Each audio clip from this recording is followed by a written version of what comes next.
Punch డైలాగులతో అదరగొట్టే Balayya కాసేపు radio జాకీగా మారారు. Radio మిర్చి అభిమానులతో మనసు విప్పి మాట్లాడారు.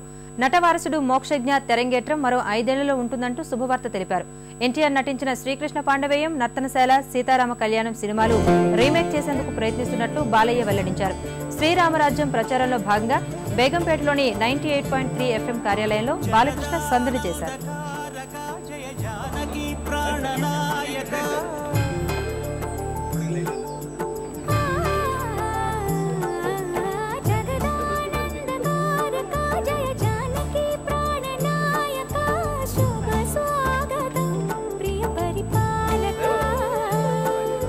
మంగళకరమౌ నీరాక ధర్మానికి వేదిక అవుగాక మా జీవనమే ఇక పావనమౌగాక నీ పాలన శ్రీకరమౌగాక సుఖ శాంతులు సంపదలిడుగాక నీ రాజ్యం ప్రేమ శుభామయమౌగాక.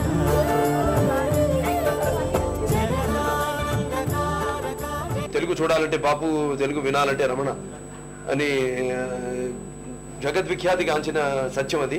మరి అలా రేపు బాపు గారి దర్శకత్వంలో ఈ చిత్రం ఎంతో అద్భుతమైన, ఆయన బొమ్మ గీస్తే ఎంత అందంగా ప్రాణం పోసినట్టు ఉంటుందో అంత అద్భుతంగా ఈ చిత్రం రూపం దాల్చుకుంది. అంతర్శాల అప్పుడు నేను చేయడం జరిగింది, ఇంతకుముందు నా దర్శకత్వంలోనే అప్పుడు మొదలు పెట్టడం జరిగింది. అనివార్య కారణాల వల్ల పిక్చర్ అయిపోయింది. దాన్ని మళ్ళీ తీయడానికి ఒకళ్ళిద్దరు ముందుకు వస్తున్నారు. ఈ సినిమా ఎప్పుడైతే మీరు అన్నట్టు ఈ పోస్టర్లు ఇవి, క్యాలెండర్లు ఇవి రిలీజ్, ఫ్లెక్సీలు ఇవి రిలీజ్ అవడంతో ఎలాగైతే జనంలో ఎక్స్పెక్టేషన్ పెరిగిందో అలాగే నిర్మాతల్లో కూడా ఒక ధైర్యం.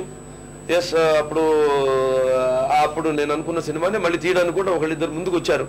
అది త్వరలోనే నేను వివరాలని తెలియజేస్తాను.